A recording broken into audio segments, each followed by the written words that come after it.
During the 80s and 90s, arcade culture boomed. Gloomy environments filled with phosphorescent lights beckoned for a hero.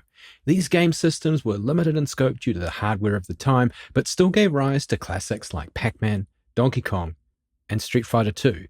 These games didn't need sprawling narratives or complex mechanics. Their stories were simple, straightforward, and uncompromising. You needed to step up, and it was all on you.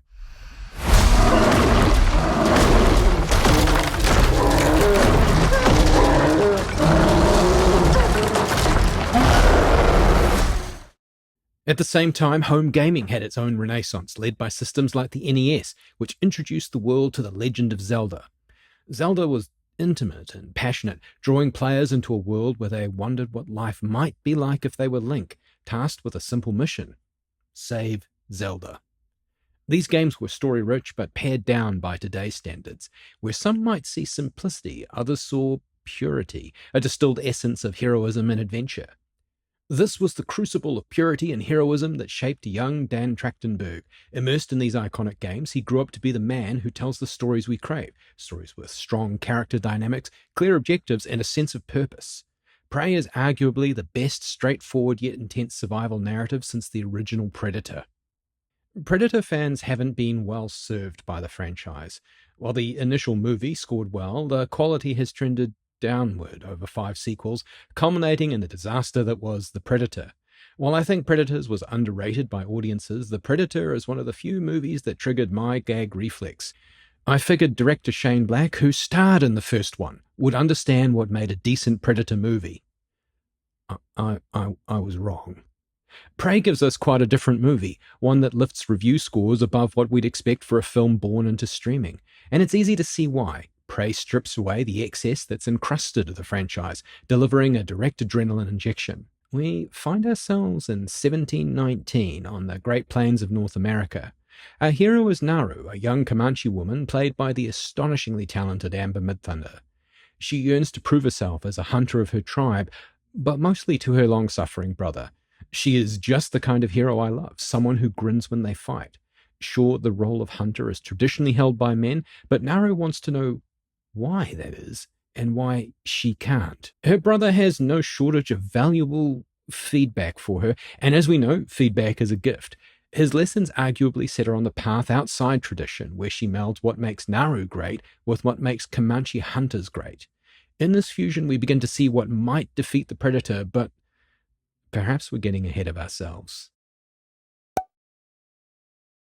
A challenge with Naru's existence is that very few people she knows think it's okay for her to be a hunter.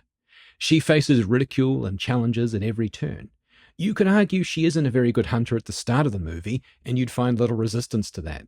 She's not been trained or afforded the same advantages as the people around her. It's easy to see these members of her tribe as antagonists, but Naru doesn't.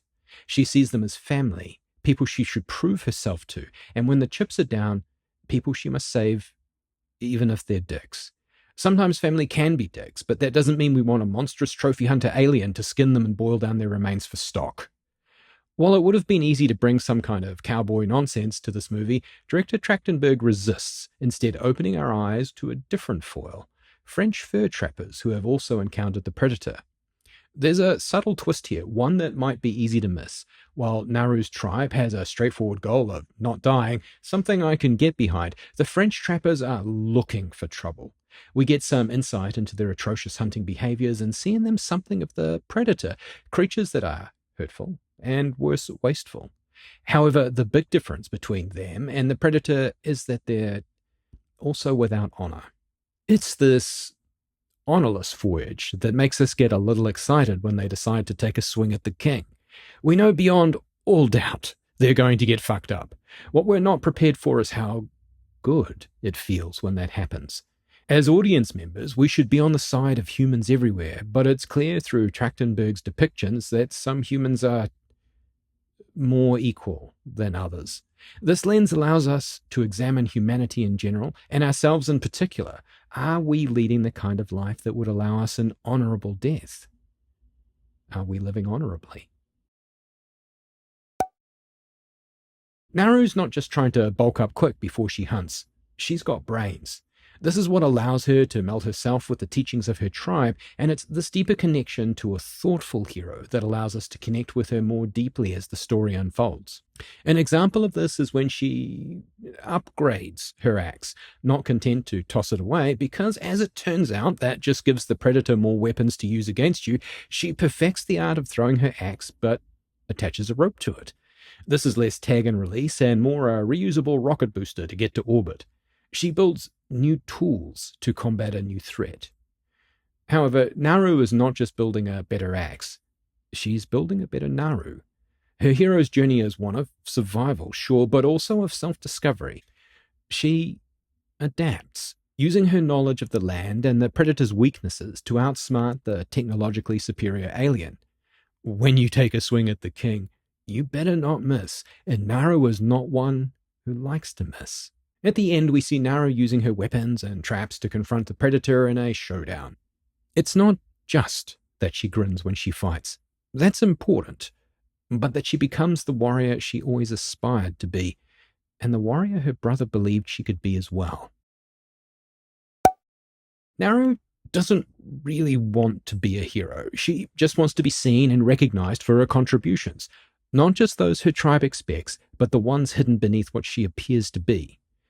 There's something of all of us in this. As kids, we don't usually say we want to be a tax attorney. We say we want to be a firefighter or an astronaut. There's a kernel of greatness in all of us, but so often the world around us won't let it bloom. We must always be sensible, practical, and predictable. In her hero's journey, Naru doesn't just become a better person. Like all heroes, it's her determination and sacrifice that allows new things to bloom, such as the growing understanding in her tribe that things don't always have to be what they were.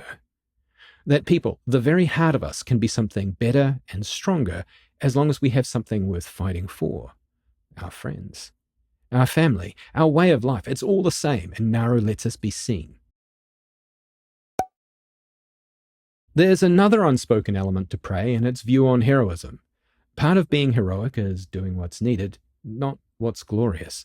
We often mistake heroes for those who get the rewards, but in reality it's the heroes who make sacrifices so the rest of us can be free. What's impressive in our day of accidental cultural appropriation is how Prey brings in people like Jane Myers as producer and cultural consultant, and Juanita Padaponi and her nephew Dustin Tamahira as Comanche consultants to be authentic to Native Americans in general and the Comanche Nation in particular. Indigenous people have had a rough ride, and Native Americans are no different. By centering Prey on the Comanche Nation, we don't see a creative decision. We see a statement. It's this meta-narrative of Prey that impresses me. Prey uses a popcorn blockbuster to tell stories for the voiceless. We see the Comanche Nation not as the villains of our westerns, but the genuine people they are, looking out for their families, standing by their friends even when they're dicks, and refusing to bend the knee in the face of overwhelming might and tyranny. Trachtenberg's decision to make the protagonist a young Comanche woman was a deliberate choice to showcase a new kind of hero, one that challenges the typical Hollywood archetype. By doing so, Trachtenberg not only diversifies the representation of heroes in mainstream cinema, but also highlights the courage and resilience of Indigenous women, who are often overlooked in both historical narratives and contemporary media. This elevates voices that have historically been silenced, allowing them to be heard well beyond the movie's debut. And when I think about this, I also think about a young Dan Trachtenberg, either in those arcades or at home on his NES, learning what it means to be a hero. And I think we can agree, he succeeded. By setting himself aside and putting others at the front, Dan has paid the price so others can be seen. Trachtenberg's legacy in Prey is a great movie, flashy and fun and full of heroism and strength, but it teaches us what family is, what true honor means, and what it means to sacrifice. This is a lesson that will outlast us all. I don't know. What do you think? Did you enjoy Prey? Let me know in the comments below. And thanks for watching. Please hang up and try again.